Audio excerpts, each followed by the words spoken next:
Magandang hapon po sa inyong lahat. Kayo po yung matatawag natin na waterproof Christians. Sapat kahit umuulan, nandito kayo. Praise God. Tinutuloy po natin ang ating pag-aaral ng Mateo. At atin na pag-aralan sa gano'n na ba katagal? Halos magdadalawang taon na, no? Dito sa Mateo. At ang unang 10 chapters ay patotoo mula sa history. Ito yung tinatawag na paglalatag ng Panginoon, pag-aanunsyo sa pamamagitan ng istorya ng tagapagligtas. Ang pinaka-importanting mensahe na inilathala ni Matthew para sa mga Hudyo at para sa atin din. At yung unang 10 chapters na ating napagdaanan ay nagsasaad ng testimonya ng history kung papaano yung hinulaan through the genealogy mula pa kay Abraham, papunta kay King David at yung sunod-sunod na lahi, kung paano nasunod sa pamamagitan ni Jesus. At yung miraculous virgin birth na pag-aralan din natin, at yung mga natupad na propesiya, at yung nangunang taga-anunsyo si John the Baptist na pag-aralan din natin, at yung pag-apirma ng Diyos Ama na this is my beloved Son mula sa kalangitan, inapirma niya na si Jesus na nga. Ito yung mga patunay. At nakita natin sa chapter 4, yung mga katuruan ni Jesus. At sa chapter 5, yung nakakabigla niyang kakaibang pagtuturo na kung sino ang banal at sino ang mapapalad. Sabi niya, ang mapapalad ay yung mga nahahapis at hindi yung magigiting at matataas na tao. At yung kanyang mga himala, at yung mga sinabi ng kanyang mga disipulo, at lahat ng yan na pag-aralan natin ay para mga ebidensya sa isang korte suprema upang makita mo at makita ng mga tao sa sanlibutan at sa iba-ibang historya na ito na nga ang Mesaya. Pagpasok natin ngayon sa chapter 11 na ngayon pinag-aaralan natin, matapos makita yung lahat ng katotohanan na yan, pinag-aaralan natin ngayon naman ang reaksyon ng mga tao. At napaka-importante sapagkat yung reaksyon nila noon, sila ay nahuhusga na. At ang ibig sabihin, dapat din nating tingnan ang ating reaksyon tungkol sa impormasyon na kung sino si Jesus. Ano na bang reaksyon mo? Ito bang narinig mo tungkol dito sa tinatawag na anunsyo mula sa kalangitan, kung sino itong tagapagligtas na ito at kung paano bang epekto nito sa iyong buhay, may epekto na nga ba o baliwala lang? Sapagkat yan ang nakikita nating reaksyon noong mga tao noon. Pagpasok ng chapter 11, you see the reaction of the people. Ng iba-ibang grupo, ng iba-ibang tao. So sunod-sunod dyan sa chapter 11. At napag-aralan natin, yung reaksyon na unang-una, ako ang nag-preach sa inyo nito, ni John the Baptist. Ano yung reaksyon ni John the Baptist kay Jesus? Nung naging mahirap na ang takbo ng kanyang buhay, nung siya'y nausig, nung siya'y nakulong, anong reaksyon ni John the Baptist? Katulad din ng reaksyon natin minsan sa buhay Kristiyano, pagdududa. Di ba nagduda si John the Baptist? Tatandaan yun? Pero yung tinatawag na honest doubt. Honest doubt. At sinabi natin, ang reaksyon na ganyan ng mga Kristiyano na katulad ni John the Baptist at katulad natin, ay kadalasan isang patotoo. Para bang kailangang maniwala ka muna bago ka magduda. Ang isang Kristiyano, ligtas na, pero minsan nanghihina yan. Hindi ba? Si John the Baptist, katulad din natin minsan, sumusunod, nagmamahal sa Panginoon, pero dahil may mga mahirap na pangyayari sa ating buhay, minsan nagda-doubt tayo at we ask God, why? Bakit nangyayari sa buhay ko to? Pero yung reaksyon na yun, doon sa mga patotoo patungkol kay Jesus, ang ginawa ni John the Baptist na isang magandang aral sa atin, pag may pagdududa ka, huwag mong titingnan yung sitwasyon mo. Ang pupuntahan mo si Jesus. Tatandaan niyo yung ginawa ni John the Baptist, nagpapunta siya dahil nakakulong siya. Nung nagdududa na siya, nung gano'n ang kanyang reaksyon, nagpadala siya ng kanyang mga alagad kay Jesus at sinabi, ikaw na nga ba, Lord? Ikaw na nga ba? Kasi nakakulong ako, sunod ako ng sunod sa iyo, tapos nahihirapan ako. At anong sagot sa kanya ni Jesus, doon sa kanyang pagdududa? John, ano ang sabi sa propesiya, sa Isaiah? Ang bulag ay nakakakita, ang patay ay binubuhay, ang mga may sakit ay napapagaling, ang mga mahihirap ay naliligtas. At nagpakita ng ebidensya si Jesus at si John the Baptist na bura yung kanyang pagdududa. At makikita pa natin ang iba pang mga reaksyon patungkol kay Jesus. Pagkatapos ni John the Baptist sa verses 1 to 15 ng chapter 11, nakita naman natin yung verses 16 to 19, na I think si Doc Rico ba nag-preach nito, ay ang criticism o yung pag-criticize na walang basihan. Talagang ayaw na lang maniwala ng mga tao. Sabi nila, si Jesus ay nakikihulubilo sa mga masasamang tao, si John the Baptist naman hindi nakikihulubilo kaya siya isang luko-luko. So talagang ayaw lang nilang maniwala sa mga mensahero ng Panginoon. So yan yung iba-ibang mga reaksyon patungkol sa kung sino si Jesus. At ngayong araw na ito, pag-aaralan naman natin ang pangatlong reaksyon. Ito yung reaksyon ng pagsasawalang bahala sa mga katotohanang naririnig ng mga nakakarinig sa mensahe noon at saka sa ngayon.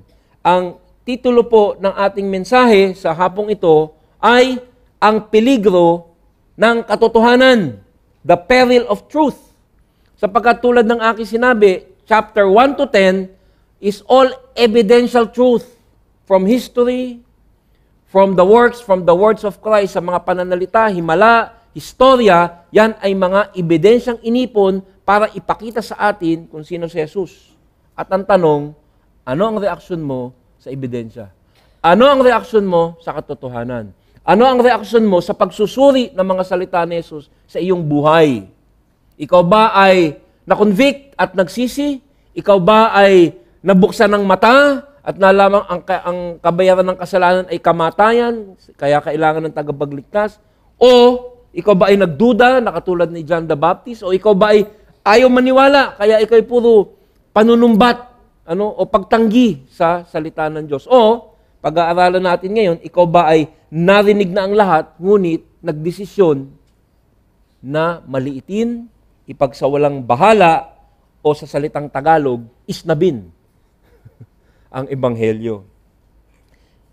Makikita natin mamaya na ito pala ang pinakadelikadong reaksyon. At makikita din natin na ito pala ang pinakamasamang kasalanan na gagawin ng isang nakarinig ng katotohanan. Na ang parusa sa taong nagsasawalang bahala sa mga katotohanang naririnig, ito'y itinatatwa, minamaliit, at minsan ay pinapakinggan, ngunit hindi sinusunod. Dito pala itinatabi ang pinakamatinding parusa sa impyerno. Makikita nyo mamaya, nasa impyerno pala, merong iba-ibang degree ng parusa. Different levels of punishment. Para bigyan ko ng ilustrasyon, itong delikadong kasalanan ng pagwawalang bahala, meron akong istoryang ikukwento sa inyo na tunay na nangyari. Noong 1983, doon sa Madrid, Spain, merong isang Avianca Airline. Ayan yung eroplano, tunay na nangyari. At ito yung tunay na eroplano. Ito ay nanggaling mula sa Paris, papunta sa Bogota, sa South America. At titigil siya sa Mandali para mag-refuel sa Madrid, Spain.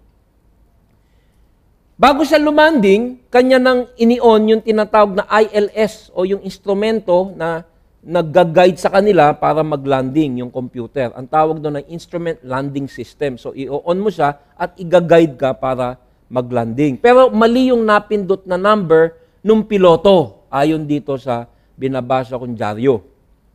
At anong nangyari, imbis na yung trajectory niya ay level, masyadong nakatusok. Pero maulap. At nung pababa na siya, traveling at about 300 miles per hour, nag-alarma yung eroplano. Automatic kasi yan sophisticated safety measures. Nag-alarma yung eroplano at yung piloto na Spanish, yung piloto sa Spanish pilot, Avianca Airlines is the Airlines of Spain. At ito yung sinabi nung computer recording na nagbabala.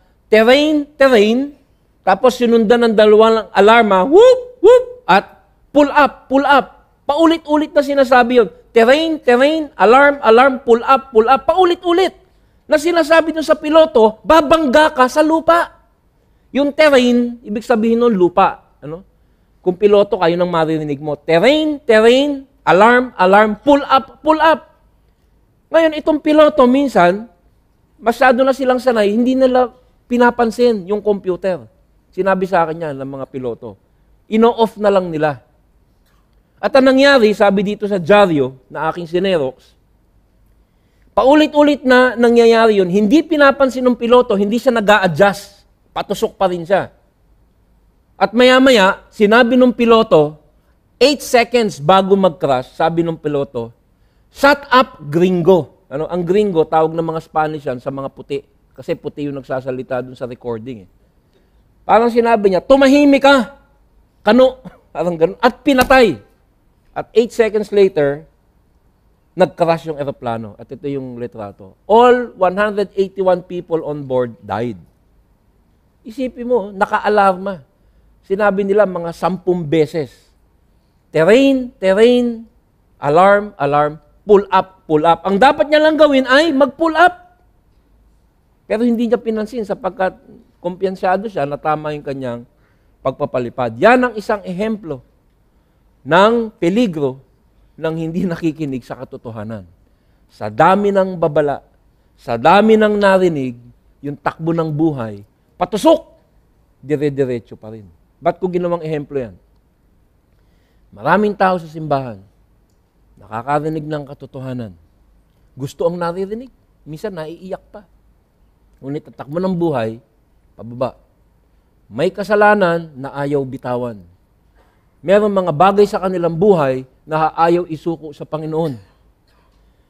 At ang nangyari, matatawag nila sarili nilang Kristiyano, matatawag nila yung sarili nilang nagsisimba, ngunit tulad ng sinabi sa Mateo 7:21, pagdating ng huling araw, sasabihin sa kanila ng Panginoon, hindi kita nakikilala.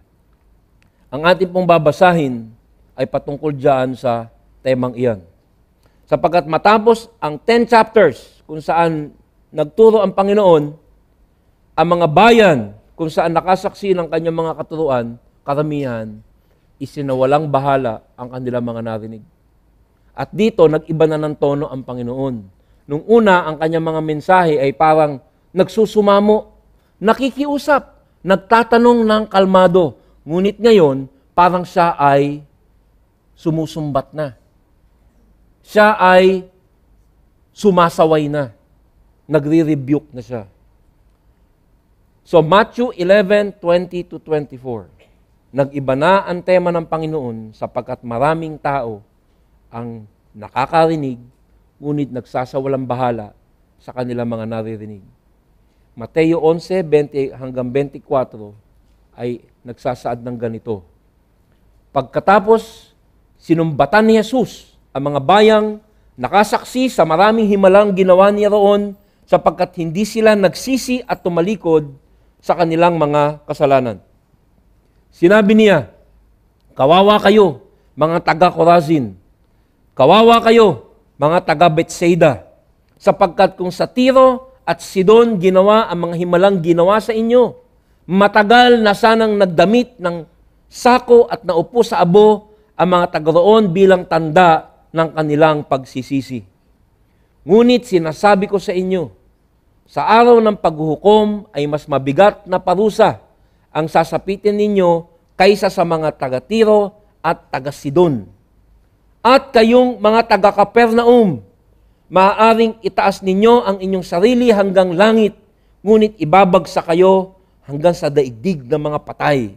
Sapagkat kung sa Sodoma ginawa ang mga himalang ginawa sa inyo, sana'y nananatili pa ang mga bayang iyon magpahanggang ngayon.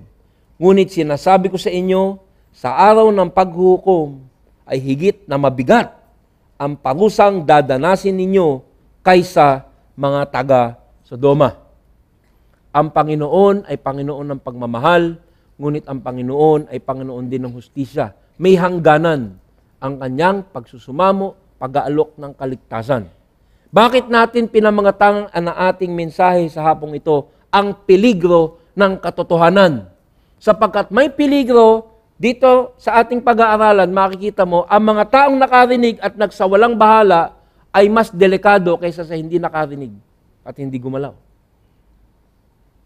Mas delikadong nakaupo ka dyan at naririnig ang katotohanan at pagkatapos ay hinayaan mong kalyuhan ang iyong konsensya at ang iyong puso.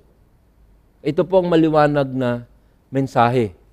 Sabi sa verse 20, pagkatapos sinumbatan ni Jesus ang mga bayang nakasaksi sa maraming himalang ginawa niya roon sapagkat hindi sila nagsisit tumalikod sa kanilang mga kasalanan. Ito yung tinatawag na denouncement o scolding o rebuke. Sapagkat nalaman nila ang katotohanan, ngunit sila ay namili. Ang gusto sana ng Panginoon, matapos makita nila ang mga patunay, sila ay kumilala na sila ay mga makakasalanan. Yung Greek word dun sa verse 20 na maraming himala, yung maraming himala na word, isa lang yon sa original na lengguwahe, at ang original na lengguwahe sa maraming himala ay dunamis. Dunamis. Sabi niya, ganto katindi ang mga himalang ginawa. It's dunamis. Where we get the word dynamite. Ibig sabihin, ganun kakapangyarihan nung mga nakita nila na ginawa ng Panginoon. Ngunit sila ay hindi naniwala. Bakit hindi naniniwala ang mga tao sa kabila ng mga katotohanan kanilang naririnig? Alam mo kung bakit? Marami naman tao gustong maniwala pag nakakarinig ng mensahe ng Panginoon. Ngunit dito sa mga bayang ito, katulad din sa atin ngayon, karamihan ng mga tao kaya maniwala kasi mas mahal nila ang kanilang kasalanan kaysa sa katotohanan. Mas mahal ang kasalanan kaysa sa katotohanan. Alam nila, gusto nila. Ngunit dahil sa ibig sabihin, pag narinig na ang katotohanan, kailangan nilang amining sila'y makasalanan at talikuran ng kasalanan, kanilang itinatatwa ang katotohanan sapagkat ito'y nagkaroon na ng halaga na masyadong mahal. Masyadong mahal. Kaya inaayawan na nila ang katotohanan. At sinasabi sa Biblia, ito. Sabi nga ng mga taga-Batangas, are! Are! Ang pinakamatinding kasalanan, the unforgivable sin. Ang kasalanang hindi napapatawad. Bakit? Sapagkat narinig ang katotohanan, nag-aalok ng kapatawaran at ito ay tinanggihan. Bakit? Gusto mo ng kapatawaran, ngunit ayaw mo ng halaga ng libreng patawad. Itatwa mo ang kasalanan. Ikumpisal mo at hingin ang lakas na ito'y talikuran. May mga tao, ayaw. Hello? Ang Biblia talagang diretso sa puso Hindi ba? Lahat naman gusto ng langit Hindi ba? Lahat ay gusto ng katotohanan. Ngunit pag nalaman na ang halaga, nagsisimula na ang pagwawalang bahala at pag-ayaw. Parang yung kakilala ko, nagsha-shopping kami. At sabi niya, wow, ang ganda! Gusto ko siyang bilhin. Tiningnan ng presyo. Wow, ang mahal. Ayoko na sa kanya. Gusto ko ng salvation. Gusto ko ng ebanghelyo. Ngunit ang mahal, aking bibitawan yung aking isa pang mahal. Too mahal. Too much. Natatawa ka dyan. Ngunit yan po ang katotohanan. Kaya sabi ng Panginoon, matindi ang inyong mga kasalanan. Sabi sa verse 21, kawawa kayo mga taga-Corazin. Iba na ang tono ni Lord. Iba na. Hindi na siya, parang nag-iba na. Judge na siya, hindi na siya the loving God. He becomes a judge. Sabi nga nila, di ba? If you don't make God your master, you make Him your judge. Pag hindi mo ginawang, sa Tagalog yung master? Amo, o hindi mo siya ginawang Diyos, Panginoon, ginawa mo siyang hukom. At dito, nagbabago na ang tono niya sapagkat sa dami ng nakita nilang himala, Sa dami ng narinig nilang katotohanan, pagbangon ng mga patay, pagpapagaling sa mga may sakit, mga katotohanang umaantig sa kanilang puso, ang sabi nila, wala yan. Terrain, terrain, alarm, alarm, pull up, pull up. Shut up, gringo. Minsan yan ang ginagawa natin sa naririnig natin sa pulpito. Shut up, Pastor EJ. Pag naandun ka na sa tugma na kailangan baguhin ang buhay, napapatunayan ang tunay at hindi tunay na Kristiyano sapagkat ino-off yung mga pagsunod na sinasabi na magpapatunay kung tunay nga ba ang pananampalataya. Kaya ang sabi ni Jesus, kawawa kayo mga taga-Corazin. Sa English, mas maganda eh. Woe to you, Corazin! Woe to you, Bethsaida! Yun ang word, woe. Ano, yung woe, W-O-E, is actually what we call, ito yung tinatawag na onomatopeia. It's an onomatopeia word. Yung salitang onomatopeia, ito yung salita na binibigkas mo na katunog ng ibig sabihin. Katunog ng ibig sabihin, that is an onomatopeia word. Woe! Sa Greek, O-U-A-I. Woe! Parang grabe ang mangyayari sa inyo. Sa katotohanang natanggap nyo at inyong itinatwa, grabe ang mangyayari sa inyo. Alam mo, nakakakilabot. Hindi mo akalaing magbitaw ng ganito ang Panginoong Hesus sa mga taong kanyang ministeryohan. Ngunit napakatindi at natataong babala. Sapagkat sa dami ng Biblia, sa dami ng simbahan, sa dami ng narinig, maraming taong laman ng simbahan na pag tinignan mo ang buhay, masasabi mo ipinagsawalang bahala ang mga narinig. Terrain, terrain, alarm, alarm, pull up, paulit-ulit. Pero paglabas ng pintuan, ang direksyon ng buhay ay palayo at hindi pataas sa Panginoon. Woe to you, Corazin! Kawawa kayo mga taga-Bethsaida sapagkat kung sa Tiro at Sidon ginawa ang mga himalang ginawa sa inyo, matagal na sanang nagdamit ng sako at naupo sa abo ang mga taga roon bilang tanda ng kanilang pagsisisi. Ikinukumpara sila sa dalawa sa pinakamasamang bayan noong panahon yon, ang Tiro at ang Sidon. Ngayon, kung tatanungin ko kayo, ikukumpara natin. For example, ang Alabang. Ano ba ang pinakamasamang bayan sa Pilipinas? Ano yung mga nabubuhay na katulad ni Boy Inyosa nung 60s? Ha? Ano ang nung 60s at 70s, pag sinabi mo, ano yung pinakamasamang bayan na masasabi mo, yung parang maikukumpara mo na marami masama nangyayari doon? Sasabihin ng aking lolo, ha? Bukawi! Magkakaedad kayo nila Boy Inyosa. Kasi yung Bukawi, then yung mga kabaret, yung mga GRO noon, mga prostitute. Kanina may sabi ni Pastor George nung nagpipreach ako sa Paranaque. Sabi niya ermita. Sabi ko, luma ka na. Ano, bago ka na? Pasay at ermita, bago na 'yan. Nung ako naka-assign sa Clark Air Base, nung merong away ang NPA at saka ang Amerikano, isinasara yung base. Kaya yung mga prostitute sa Angeles, nakikita ko, nakapila doon sa chain link fence. Nakapila sila at pupunta doon yung mga GI, Genuine Ilocano, yung mga sundalo at magtatawaran, ikaw. Tapos ipapasok nila, bibigyan sila ng gwardiya ng 4-hour pass para gamitin yung prostitute. Kaya nung sumabog ang bulkan at tinabunan, sabi ko, palagay ko, isa sa mga dahilan dahil laganap ang prostitution. Kaya, ang sabi ng Panginoon doon sa Corazin at Bethsaida, ito yung ginagalawan ni Lord. Dito yung pinakita niya lahat ng kanyang himala. Dito niya ipinreach yung kanyang matitinding sermon. Nakarinig, sabi niya, alam niyo ba, sa huling araw, mas matindi ang parusa ng mga taga rito kaysa mga taga Bukawi at mga taga Angeles. Sapagkat kahit anong sama ng mga bayang iyon, mas masama kayo. Wow, nasak sila. Nakikita niyo po ba yung nangyayari? Bakit? Sapagkat yan ang peligro ng katotohanan. Pag narinig mo ang katotohanan at iyong tinanggihan, mas may peligro ka kaysa sa mga bayang masama na hindi naman nakarinig ng katotohanan. Nakukuha niyo po ba? Kaya ako nakaupo ka dyan. For the last 1 year and a half, naririnig mo ang katuruan ng Panginoon at tinatanggihan mo. Ito'y para sa iyo. at ito'y isang babala. How is your life? Sapagat itong Matthew 1 to 10, ito yung buhay ni Jesus. Yung nakita nila noon ay parang nakita na rin natin ngayon. Sa Chorazin at sa Bethsaida, merong synagogue, may mga church. Pakita natin. Pero alam nyo, sobrang pagsira dito sa mga bayang ito, naglaho itong mga bayan na ito.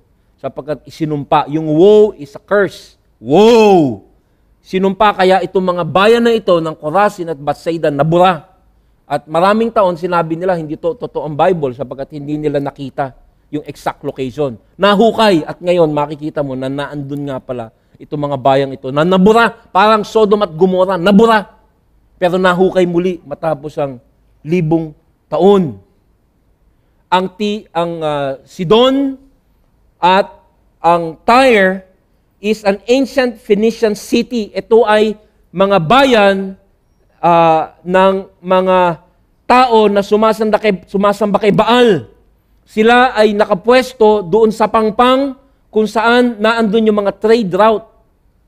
At kung merong mga daungan ng barko, makikita mo na laganap dyan ang Baal worship at ang prostitution. Sabi nung isa kaninang kasama natin, Pastor EJ, nawala ka yata ng matagal. Akala namin na-rapture ka na at hindi kami Christian. Sabi ko, nagpunta ako Europe. Namasyal kami. At nagpunta kami sa bayan ng Amsterdam. Ang Amsterdam ay parang ganito rin. Siya ay bayan na nasa tabi ng dagat at sa libo-libong taon o daan-daan taon, siya ay nagiging daungan. At yung mga sailor, na nasa dagat ng napakahabang panahon, pagdaong nila, napakarami nilang pera, ang ginagawa nila, naghahanap sila ng prostitusyon. Kaya itong mga bayan na ito ay sentro ng prostitusyon at ng mga pagsamba sa mga Baal worship. Noong nagpunta nga po kami sa Amsterdam, magkakasama kaming pamilya, kasama ko yung mga bata ko, anak. Sabi nung tourist guide, dadali namin kayo dun sa Red District. Ano ba yung Red District? Dito makikita mo na kung saan hile-hilera ng mga bintanang malalaki, kung saan naka-display dun sa bintana ang mga prostitute na mga nakahubad. Sabi nila, sapagkat nung pumasok na sila, sinabi ko, hindi kami pupunta dyan. Sapagkat ako'y pastor. Ako na lang, iwanan ko. Para magpa-pray ko sila. Hindi ho kami pumunta. Yung anak ko napasigaw, sabi niya sa mga kapatid niya, Joy, Jennifer, huwag kayong pumasok dyan. Napatigil yung mga tao. Sapagkat papasukin mo doon sa bayan na yon na nakaistante ang mga prostitute na para kang bumibili ng bangus at ng pakwan. Ganong kasama ang kumpara dito sa Chorazin at Bethsaida na hindi naman sentro ng prostitusyon. Sila ay mga sentro ng mga sinagog, mga makadiyos ang mga tao. Ngunit ang sabi, alam niyo, mas malala kayo kaysa sa mga bayan na sentro ng prostitusyon at pagsamba sa mga Diyos-Diyusan. Sapagkat sa dami ng narinig nyo, mas matindi ang kasalanang ginawa niyong pagtatwa sa katotohanan. Nakakasunod po ba kayo? Matindi. So, sa mga Hudyo, napakatindi ng binitawan na ito ni Jesus. Isang napakalaking insulto. Kaya si Jesus ipinako talaga kasi insultong-insulto sa kanya ang mga Hudyo na iniisip nila sila'y napaka mga makadiyos. Hindi nila nalaman na dahil sa kanilang pagsasawalang bahala sa mga katotohanan, sila ay naihintulad na sa mga pinakamasasamang bayan doon sa lugar na iyon. Katulad din natin sa dami ng mga simbahan, pagdating ng paghuhukom, sasabihin sa'yo, EJ, CCF attender, ang dami mong narinig. Anong ginawa mo sa katotohanang narinig mo? Terrain, alarm, pull up, shut up, Bible. Alam mo, every time, marinig mo ang katotohanan, paglabas mo, hindi mo sinunod, that's what you're doing. Tama ba, mali? At maya-maya, sa simula, ang lakas ng conviction. Parang si Pastor EJ, parang nasa likod ko. Uy! Pag nanonood ka ng malaswa, parang nasa likod mo, uy, si Pastor EJ, nandito yata. Nandiyan ba si Pastor EJ? Wala, parang ko naririnig. Pero habang ito yung binabaliwala, the Bible, the Word of God, Pastor EJ keeps getting quiet. Terrain, alarm. Pull up. Maya-maya, naririnig mo yung sermon, pero hindi na tumatama. Bakit? Nakalyuhan ka na. Delikado. Naririnig mo yung katotohanan, pero kalyado ka na. Alam mo kung ganyan ginagawa mo, the best thing for you to do, stand up, walk away. Hanggang handa ka ng sumunod. Sapagkat ang sabi sa mensahe, binibigatan mo ang parusa sa'yo. Intindi po, ang tagal kong pinag-aralan to. At sa tingin ko, ito po ay isang mapagmahal na babala. Alam niyo yung Matthew 7:21? Isulat niyo yan. Matthew 7:21. Isa sa pinaka-nakakakilabot na talata sa buong Biblia. Kung saan doon sinasabi sa huling araw, sa mga huling sandali, marami. Ibig sabihin sa simbahan, ang magsasabi at tatawag sa akin, Panginoon, hindi po ba kami member ng CCF? Hindi po ba kami ay nagpatotoo? Hindi po ba kami naglingkod? At sasabihin ko sa kanila, sabi sa Matthew 7:21, lumayas kayo, hindi ko kayo kilala, sapagkat hindi nyo sinunod ang inyong mga narinig. You cannot be double agent. Ang naririnig, dapat yan, hindi perfecto hindi perfection ang pinag-uusapan, direction. Hindi perfect direction. Unti-unti, yung naririnig mo, binabago ka. Pero habang ito yung pinawalang bahala, unti-unting nawawala sa iyong pag-iisip. At napakatindi. Ito yung tinatawag the woes, yung mga babala ni Jesus. At sabi niya sa verse 22, sa susunod na verse, ngunit sinasabi ko sa inyo sa araw ng paghuhukom, mas mabigat na parusa ang sasapitin ninyo kaysa mga taga-Tiro at taga-Sidon. Tiro at Sidon, ang sentro ng pagano, ang sentro ng prostitusyon, ang sentro ng kasamaan, mas matindi ang sasapitin ng mga taga-Corazin at Bethsaida kung saan karamihan ay mga miyembro ng simbahan o ng sinagoga. Wow! Nasak sila. Bakit? Sapagkat may responsibilidad ang mga tao nakakarinig. Yan ang delikado sa simbahan. Sapagkat inaakala ng iba na dahil sila ay nagsisimba, kahit hindi na sumunod, basta nagsimba. Yun ang tinatawag na ritual. Kaya nga ang Panginoon, na nagparito siya, ang kanyang mga binibigyan ng mensahe ay yung mga masasamang tao, na alam nilang sila ay masasamang tao, at ang kanyang mga sinisita at pinapagalitan ay yung mga taong relihiyoso na iniisip nila sila'y okay na, ngunit sa tunay na buhay, ang nagmamanifesto ay pagsuway at ang kawalan ng pagsisisi. At itong verse na to, itong verse 22, ito ang isa sa mga theological proof, argumentong teolikal na nagsasabi na sa impyerno may iba-ibang angkat ng parusa. May mabigat at may mas magaan. Sapagkat sinasabi, mas mabigat. Ewan ko kung mas malalim bang impyerno, mas mainit ang apoy, mas malalaki ang uod. Hindi ko alam. Ngunit maliwanag sa Biblia na merong tinatawag na mas malaking gantimpala at ngayon nakikita natin may mas malupit ding parusa. At yan ay nakareserba hindi dun sa mga masasabi mong mga kriminal, mga prostitute, at mga may ginagawang masama, kung hindi dun sa mga tao na naoperan ng kapatawaran at pagsisisi at sila ay tumanggi. Yon ang mas mabigat na kasalanan. Kaya sinasabi, anong pinakamabigat na kasalanan? Pagpatay ba? Mass murder? Ano ang pinakamabigat na kasalanan? Child abuse? Pedophile? Yan yung mga rapists. Matitinding lahat yan. Pero ang sinasabi sa Bible, matindihan at matindi ang parusa. Pero mas matindi ang parusa sa nakarinig ng katotohanan at ito'y ipinagsawalang bahala. Sapagkat ang tinatanggihan mo dito ay ang gamot. Sapagkat ang ebanghelyo ang gamot ng lahat ng kasalanan. Kaya pag ito'y tinanggihan mo, wala nang solusyon. That is the gravity. Sabi ni John MacArthur, the depth of suffering in hell is conditional on the privilege spurned and the sin indulged. Ang lalim at ang bigat ng kaparusahan sa impyerno ay nakasalalay sa dami ng katotohanang narinig at sa kasalanang ipinalit sa mga narinig. So the more you hear, the more you sin, equals the depth of punishment. Kakatakot, ano? Truth and its danger. The refusal of truth.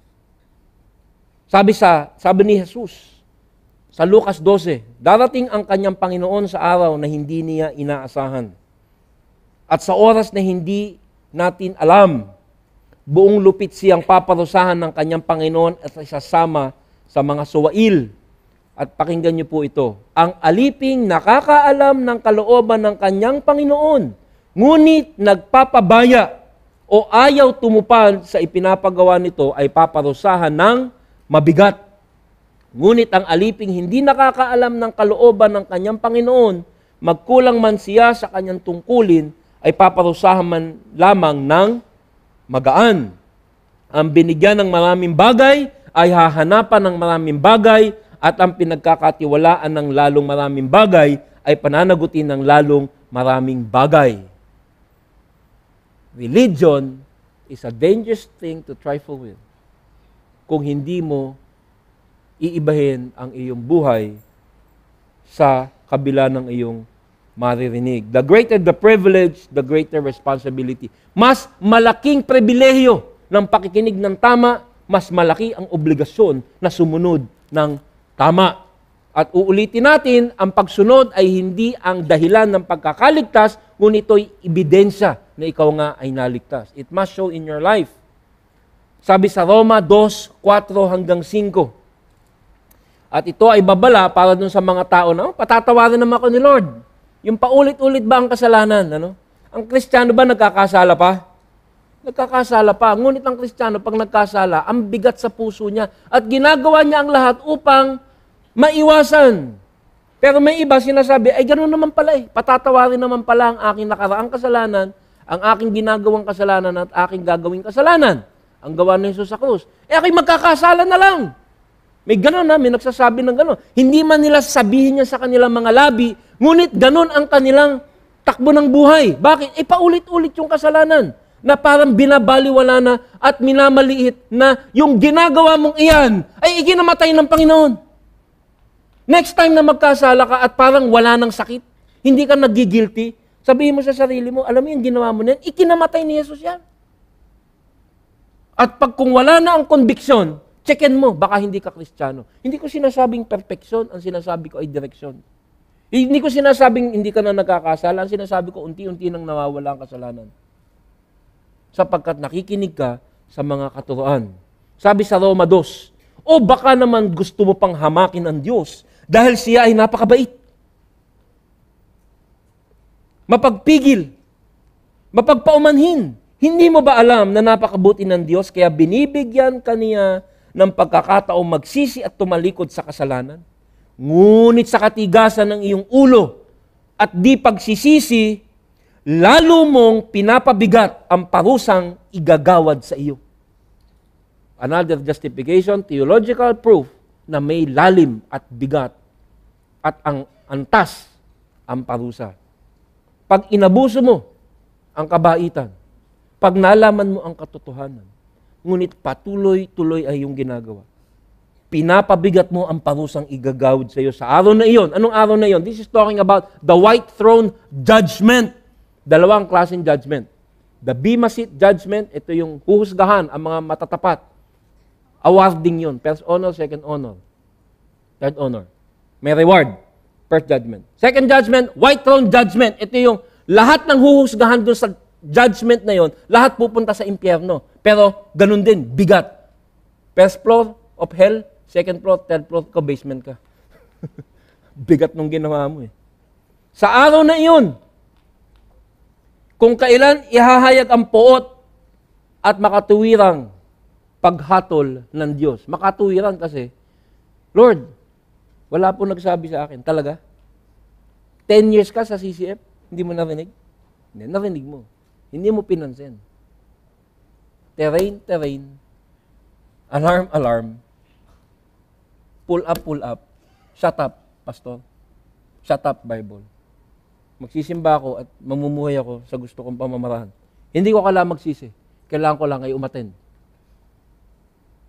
Doon sa Romans 2:5, yung sinasabi, sa katigasan ng iyong ulo, ang original na lengguwahe dyan ay yung tinatawag na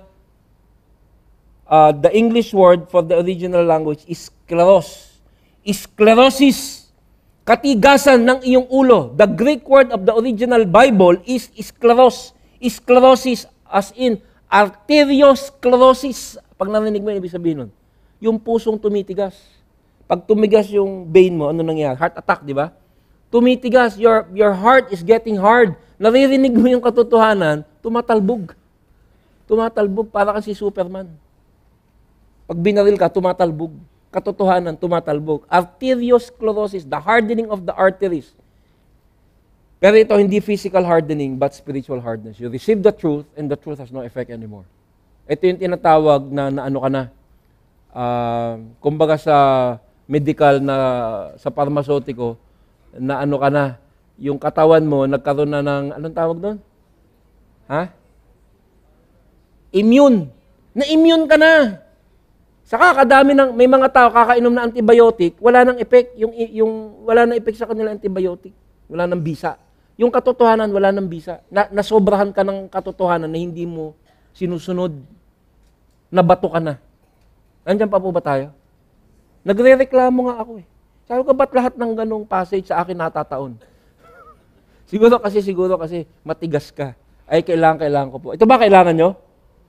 Alam nyo, pag nakakarinig na ganitong mensahe, yung mga, hindi naman mga tunay na Kristiyano, gagalit yan. Hindi ako pinapansin. Hindi ako kakausapin, 2 months. Pero ito, walang patid. Yung mga nakakarinig nito, na makikita mo, maayos ang buhay nakikinig. Alam mo sinasabi, Pastor, thank you. Bakit? Sa pool ako. Kailangan ko yan, it's a reminder to me. Pero hindi sila nagagalit sapagkat nakikita nila na hindi man sila perpekto, pero nakikita nila hindi sila bato. Na talagang pag nakarinig sila ng salita ng Diyos, hindi nila tinatalbog. And that becomes an encouragement to you as a Christian. Yes or no? Encouragement yan. This is why we must preach the Word of God. Encouragement yan, hindi yan isang hindi siya panunutya. Na-affirm tayo na ito ang gera ng isang Kristiyano. At pag nakikita mo na ang salita ng Diyos ay may epekto sa iyo, na-i-encourage ka. Alam mo, hindi man ako perpekto, pero alam ko nakikinig ako. At hindi ako yan. Salamat na lamang sa gawa ng Diyos sa aking buhay. Ngunit maraming tao, katulad nitong Corazin at Bethsaida, na tinitigasan sa kabila ng naririnig nilang katotohanan. Kahit narinig na nila ang mga pangako sa lumang tipan, sa kabaitan at kapangyarihan ng Diyos na baguhin ang taong gustong magbago. Kasi maraming tao, gusto naman nilang magbago, ngunit sinasabi nila hindi nila kaya. At napakabait ng Diyos sa taong umaamin at nagkukumpisal na, ngunit hindi ko kayang baguhin ang aking sarili. Ngunit sila'y umaamin. Sabi sa Ezekiel 26, bibigyan ko kayo ng bagong puso. Kaya kung naririnig mo at nahihirapan ka mo, Lord, ako yan. Pwede ba palambutin mo yung puso ko? Sapagkat ako'y mahilig sa kasalanan. Ngunit gusto ko na pong magbago. Nung ako'y dati manginginom at ako'y naa-addict sa pag-inom, ganun na yung iyak ko kay Lord. Lord, ayoko na. Ayoko na! Pero pagising ko, gusto ko. Tumatawag ang bote. Halika. Kaya alam nyo ngayon, pag nakita nyo po ako sa mga supermarket, baka makita nyo ako nakatitig ako sa bote. Totoo po to. Makikita nyo, ako napansin ng misis ko. Minsan nakatitig ako dyan sa Johnny Walker. Tinitignan ko siya mata sa mata. Totoo, hindi ako nagbibiro. Makikita nyo nakaganon ako, tinitingnan ko. Alam nyo kung bakit? Kasi dati, hindi ko matingnan niya lang, hindi ako naaakit. Ngayon, tinitingnan ko. Wala ka ng epekto. Titigan? Sige. Dati, mapatingin lang ako sa malamig na beer, yung nagyayelo, nananakam na ho ako. Pero ngayon, sabi ko, dahil nilambutan ni Lord yung aking puso, at umiyak ako, Lord. Turuan mo ko, kasi itong kasalanan, muhing-muhi na ako. Ngunit tulungan mo ko, palambutin mo yung puso ko. Sa dinami ng taong pinalambot niya. Kaya ngayon, eyeball to eyeball ako sa alak. Sige, titigan tayo, hindi kita bibilhin. Kahit ipamigay ka, hindi kita kukunin. Praise God, di ba? So, sabi sa Ezekiel, bibigyan ko kayo ng bagong puso at lalagyan ko kayo ng bagong espiritu. God will do that for you. But you must react. Hindi pwedeng ipapagsawalang bahala. Alam niyo yung eroplano, nung nag-alarm yon, terrain, alarm, pula. Alam niyo kailangan niyang gawin? May pipindutin lang siya. The airplane will adjust itself. The airplane will adjust itself. Kaya lang, imbis na pindutin niya yung automatic, ang pinindot niya yung turn off the signal. Bakit? Ewan ko, mayabang. Mga piloto daw, sabi nila, after a while, parang, alam mo, hindi na sila nababagabag at natatakot. Aking aalisin ang batong puso sa inyong laman at aking bibigyan kayo ng pusong laman. Verse 23, pangalawang bayan at kayong mga taga-Capernaum. Alam mo ba kung ano ang Capernaum? Capernaum is the hometown of Jesus. Mas matindi ang katotohanang isinaliwalat sa Capernaum. Sapagkat dito tumira itong headquarters ni Jesus. At kayo, mga taga-Capernaum, maaaring itaas ninyo ang inyong sarili hanggang langit. Sapagkat pwede sila magyabang, we are the hometown of Jesus. Capernaum was wiped out. That city disappeared. Ngunit ibabagsak kayo hanggang sa daigdig ng mga patay. Ano yung daigdig ng mga patay? That's hell. Sapagkat kung sa Sodoma, ang comparison naman dito, Sodom, what is the worst city in the world? In history. Pag sinabi ko sa iyo, hindi lamang sa Pilipinas, Bocaue, Angeles, Ermita. Sa buong kasaysayan ng daigdig, pag sinabi mong pinakamatindit, pinakasamang bayan na kailangang paliguan ng asupre at naglalagablab na apoy, yung bayang iyan ay Sodom and Gomorrah. Yung gustong rapin ng mga bakla, homosexual, ang mga anghel. Anong kinumpara ang Capernaum na maka-Diyos? Hanggang ngayon, nakapunta po kami dyan. Pakita mo yung picture. Nakapunta kami dyan. That is the White Synagogue. That is the synagogue, the exact spot kung saan naandun yung simbahan ni Jesus. Jesus preached in the streets. And ang sabi ni Jesus dito sa verse 23, you are worse than Sodom. Wow. Worse than Sodom? Walang prostitution dyan. Hindi nila inattempt patayin si Jesus, hindi siya binato, hindi siya pinagsabihan ng masama, ngunit hindi siya pinakinggan. Ipinagsawalang bahala ang mga mirakulo at mga katuruan na ipinaligo sa kasaysayan ng pagbaba ng anak ng Diyos. Sapagkat kung sa Sodoma ginawa ang mga himalang ginawa sa inyo, sana'y nananatili pa ang bayang iyon magpahanggang ngayon. Ibig sabihin, kung ang bayan ng Sodoma ang nilandingan ni Jesus, that city would have repented. Kung si Jesus ay tinayo ang kanyang headquarters sa Sodom, the land of Sodomites, angel rapists, na natatandaan nyo, gustong rapin yung mga anghel, ang ginawa ng mga anghel, binulag, at hinahanap, bulag na sila, gusto pang mang-rape. Ganun yung istorya, basahin niyo. Nasaan kayo? Nabulag. Kung ikaw, matatakot ka na, hindi ba? That's the depth of homosexuality. And yet, Jesus is saying, ikukumpara mo ang ganung kasamaan versus sa nakarinig ng katotohanan at kanilang hindi pinansin, mas malala ang kasamaan at ang parusang matatanggap. Napakabigat po. Kaya kung nananatili pa, ibig sabihin, hindi nabura, hindi sinunog kasi they would have repented, nagsisi sila. Capernaum itself would be worse off than the worst of the Old Testament cities. So ang Capernaum, nakapunta na po kami dyan, napakaganda ng klima, napakalamig. Parang Baguio twice over. Ngunit, burado na po, ruins na lang.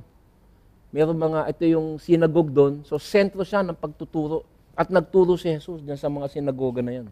Ngunit, hindi sila nakinig. Indifference. Pagwawalang bahala. mas delikadong kasalanan kaysa sa mga kasalanan ng kasalanan. Ang pagtatwa, pagwawalang bahala ng katotohanang naririnig sa Biblia, sapagkat ang kasalanan ay kasalanan, ang kaparusahan ay kamatayan, ngunit pag ang tinanggihan mo ay ang gamot sa kasalanan na pwede kang hugutin sa kamatayan, wala nang pag-asa. Kaya delikado po ang nakikinig sa katotohanan at ito ay hindi inaaksyonan. At ano ba ang aksyon? Ano ba aksyon? Pagdagok sa dibdib, Lord, hindi ko kaya eh. That is a repentant heart. Yun naman ang mensahe ni John the Baptist, yun naman ang mensahe ni Jesus, repent!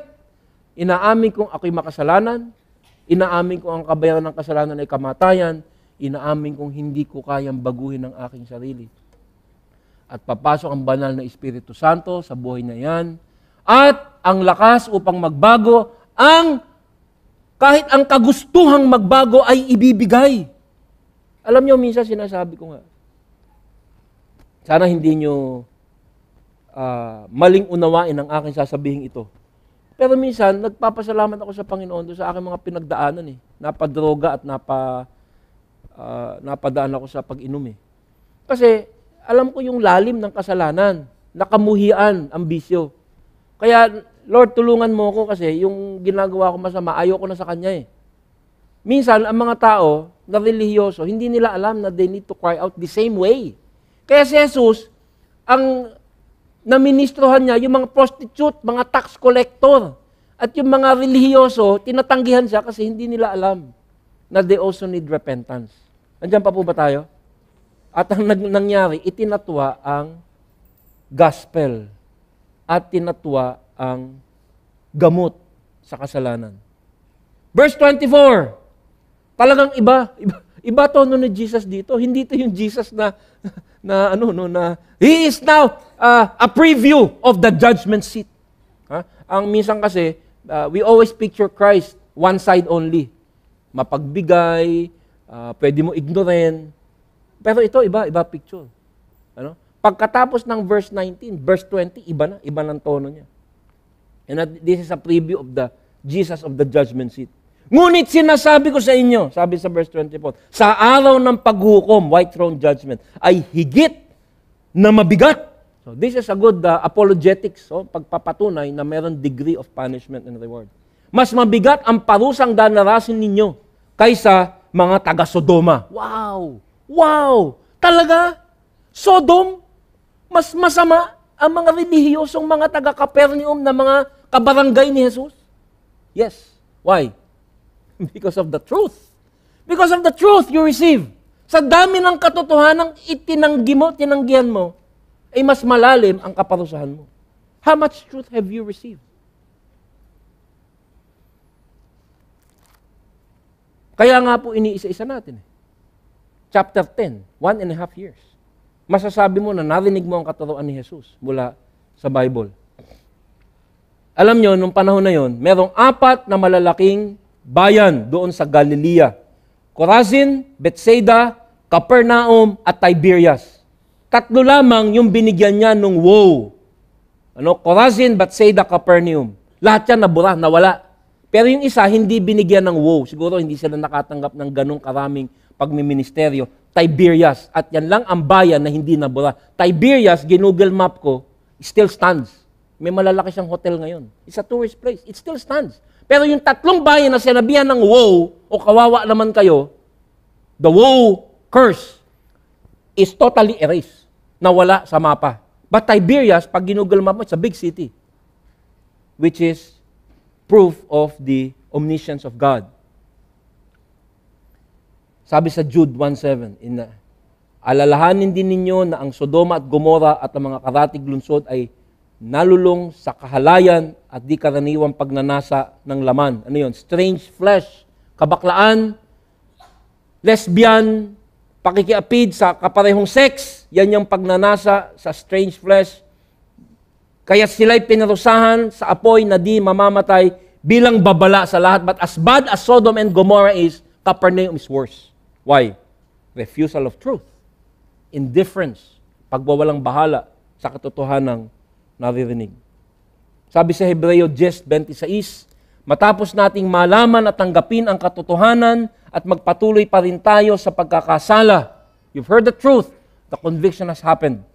Ngunit ito'y iyong binaliwala. Wala nang handog na maiaalay pa para sa ikapagpapatawad ng ating mga kasalanan. Ang handog na ang Panginoong Hesus na nagpapatawad sa kahit anong kasalanan sa mga taong magsisisi, wala nang handog. You are lost forever because you refuse the gospel. At yan din ang sinabi ni Jesus sa mga pastor ngayon, sa mga misyonaryo, sa mga ebanghelyo, nagpipreach ng ebanghelyo. Yan din ang utos sa aming mga pastor. Ipangaral mo, yung mga taong nakikinig, ngunit hindi sumusunod, ito ang instruksyon. At kung ayaw kayong tanggapin o pakinggan sa isang tahanan o bayan, umalis kayo roon at ipagpag ninyo ang alikabok sa inyong mga paa. Shake the dust off your feet. Ito po ay simbolo na wala na kayong pag-asa. Narinig nyo na ang katotohanan, narinig nyo, ngunit ayaw nyong sunodin. I shake the dust off my feet. Ibig sabihin, wala na akong responsibilidad. Sapagkat naihandog ko na ang katotohanan ng buong lakas. Tandaan ninyo, sa araw ng paghukom may higit na mabigat ang parusang igagawad sa mga mamamayan ng bayang iyon kaysa sa parusang dinadanas, ayun na naman, ng mga taga-Sodoma at mga taga-Gomora. The refusal of truth. Hindi nga refusal eh. Sinasabi mo, tinatanggap mo, pero hindi mo sinusunod. Ang tanong ko sa'yo, tanungin mo lang sa sarili mo. Naandun ka ba? Yan ang pinakadelikado. You're listening to truth, pero paglabas mo dyan sa pinto, walang difference. Hindi nakikita na tinanggap mo nga hanggang puso yung iyong narinig. You consider yourself religious. At yan po ang panganib ng napakaraming simbahan. Sapagkat ang mga tao, lalong-lalo na ang pinipreach sa gospel ay yung tinatawag na prosperity. Yung ipinipreach, gustong marinig ng mga tao. At hindi yung mga ganitong galing sa Bible na hindi man nakakaantig puso o masasabi mong nakakapagpasaya, ngunit nakakapagpalinis at nakakapagpatuwid. Yan ang delikado sapagkat ang mga tao ay makikinig nito, ngunit ang takbo ng kanilang buhay ay parang walang narinig. That's indifference. Yan ay pagsasawalang bahala. Parang yung eroplano, naririnig niya, pero hindi niya binabago. That's indifference.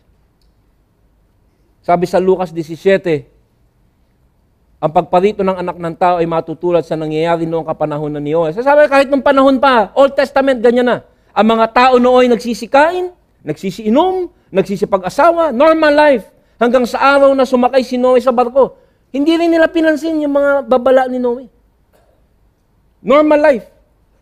Nagtatrabaho, nagninegosyo, nagiinom, nagsisipag-asawa, marrying. Dumating ang baha. At namatay silang lahat. Ganyan din na nangyayari noong panahon ni Lot. Ang mga tao nagsisikain, nagsisiinom, bumibili, nagtitinda, nagtatanim, nagtatayo ng bahay, nanonood ng sine. Ay, wala pa palang sine nun. Ngunit, nang araw na umalis si Lot sa Sodoma, umulan ng apoy at asupre at natupok silang lahat. People were not paying attention. Hindi pinapakinggan ang mga babala na magsisika sapagkat darating ang araw ng paghuhukom at pagtutus. Ganon din ang mangyayari sa pagdating ng anak ng tao. That's the second coming. Sa Capernaum, inalantad ng anak ng Diyos ang tindi ng kanyang gawa. Dito, bumangon ang patay na anak ni Jairus. The dead daughter of Jairus was raised from the dead. The nobleman's son was healed in Capernaum. Yung pagpapalayos ng demonyo dun sa isang mama ay sa Capernaum. Yung pagpapagaling na miraculous nung biyanan ni Peter ay sa Capernaum. Yung babae na dinudugo ng taon na pinagaling ay sa Capernaum. Yung pagpapakita ng bulag na dalawang lalaki ay sa Capernaum. Yung pagpapagaling na remote control. Malayo ay pinagaling ng centurion, ng sundalo. Yung alipin ng sundalo ay sa Capernaum. Yung pagpapagaling sa pipi na napoposes ng demonyo ay sa Capernaum. Yung pagpapagaling sa pilay na ibinaba sa bubong, di ba, pinag-aralan natin yan, ay sa Capernaum.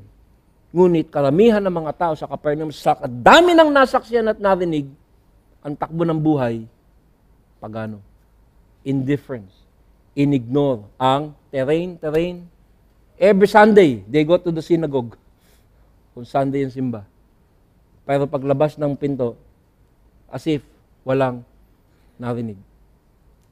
Sabi sa Mateo 7:13, maraming makakarinig, ngunit bihira ang totoong makikinig at susunod. Pumasok kayo sa makipot na pintuan sapagkat maluwag ang pintuan at malapad ang daang papunta sa kapahamakan. At ito ang dinaraanan ng marami. Most people, even in the churches, will ignore. Ang pagsisimba isang ritual, ngunit hindi isang bagay na nakapagpapabagong tunay at nakapag-uudyok na magsisi sa kasalanan at humingi ng kapatawaran sa Panginoon. Ngunit makipot ang pintuan at makitid ang daang papunta sa buhay at kakaunti ang nagdaraan doon. Very few will enter because very few truly listen. Ngayon, sa pagwawakas, may kukwento ko sa inyo isang tunay na tao. Kilala niyo po ba si Billy Graham? Si Billy Graham, nung nagsimula ng kanyang ministro, ay may kapartner. Pakita mo yung kapartner. Ayan. Magkapartner yan. Ano? At si Billy Graham, parang si Robin. Alalay lang siya. The main preacher was a man named Charles Templeton. At si Charles Templeton ay napakagaling na preacher. Ano? Pag siya nagsalita, talagang libo-libo po ang pumupunta. At ang sabi, ay back up lang itong si Billy Graham. Pero marami nagsasabi, at kahit si Billy Graham, sinabi niya, wala akong ibinatbat dito kay Charles Templeton na kanyang matalik na kaibigan. At aral na aral itong si Charles Templeton. Pero may nangyari kay Charles Templeton. Dahil sa kanyang talino, nagsimula niyang questionin ang mga katotohanan na nasa Biblia. Hindi niya nakita na siya ang tinutukoy na makasalanan doon sa Biblia. And he started reading books na naku-question dito sa mga bagay nito. Dumating yung punto na sinabi niya sa kaibigan niya si Billy Graham, pumasok tayo sa Princeton Seminary sapagkat kailangan ko masagot. Hindi ko matanggap lamang ang sinasabi sa Bible na ang kabayaran ng kasalanan ay kamatayan. Kailangan niya na sagutin ng tama na scientifico. Ang sabi ni Billy Graham sa kanya, alam mo, hindi ko man maintindihan lahat yan, pero alam ko, totoo. Sapagkat hindi ko kailangan ng pruweba na ako'y makasalanan. Sapagkat pag tumingin ako sa kasalanan, gusto ko siyang puntahan. Ngunit ako'y muhing-muhi sa kanya. Kaya naghiwalay sila ng landas, pumasok sa Princeton, itong si Charles Templeton at nag-iba ng hanap buhay. By 1982, si Charles Templeton nag-declare na siya isa ng atheist. Atheist, ibig sabihin hindi naniniwalang may Diyos. Sa dami ng kanyang katotohanan, dahil hindi niya ma-apply sa sarili niya, yung katotohanan yan ay nagsilbing, imbis na nagpalambot, nagpatigas. Sabi nga nung isang tula, ang araw na nagsisilbing magpalambot doon sa putik, sa tagal ng panahon na hindi lumalambot, yan ding araw na yon ang magsisilbing nagpapatigas doon din sa putik. You keep exposing yourself to the truth at hindi mo hinayaang palambutin ka. Maya-maya, hindi ka nalalambot, ikaw ay titigas na. And that's what happened to Charles Templeton. Sapagkat ang ebanghelyo ay simple. Makapal ang Bible, pero simple lang yan. The wages of sin is death. And there's a Savior. Ang kabayaran ng kasalanan ay kamatayan.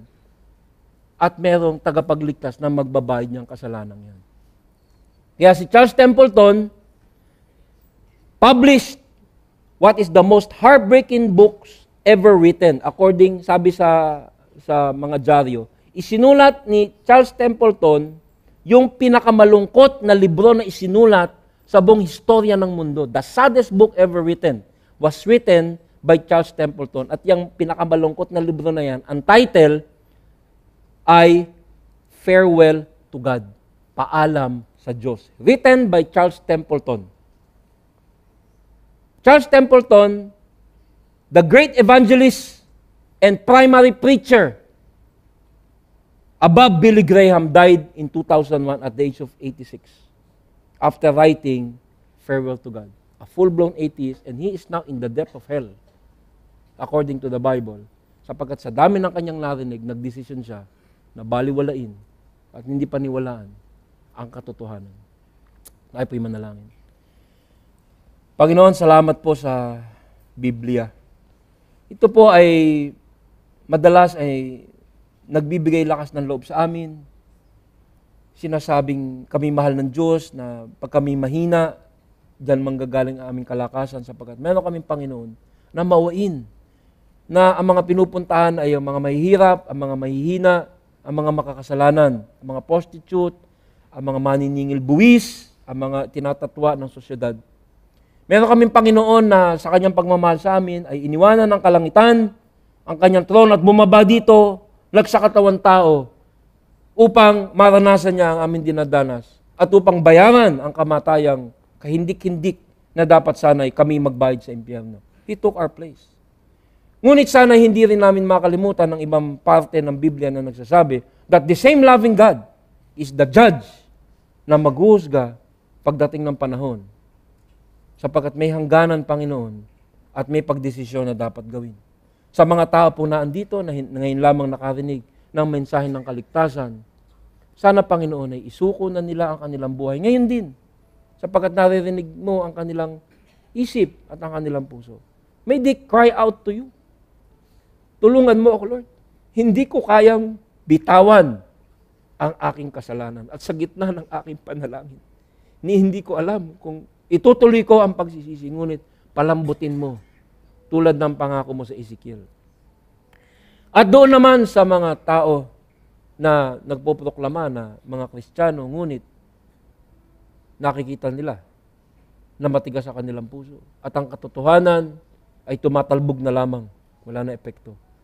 The same cry, parehong panaghoy ang kanilang iiyak. Sapagkat kami, Panginoon, ay may mga matitigas na ulo, matitigas na puso.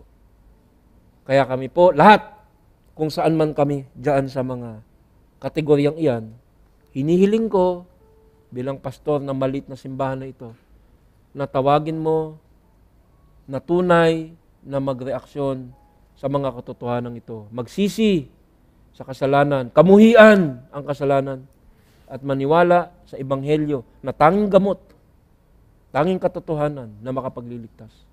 Sana, Panginoon, ang mga narinig ay manuot at mag-epekto at huwag tanggihan ng lahat.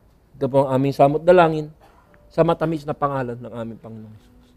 At lahat ay nagsabi ng Amen. Palakpakan po natin ang Panginoon.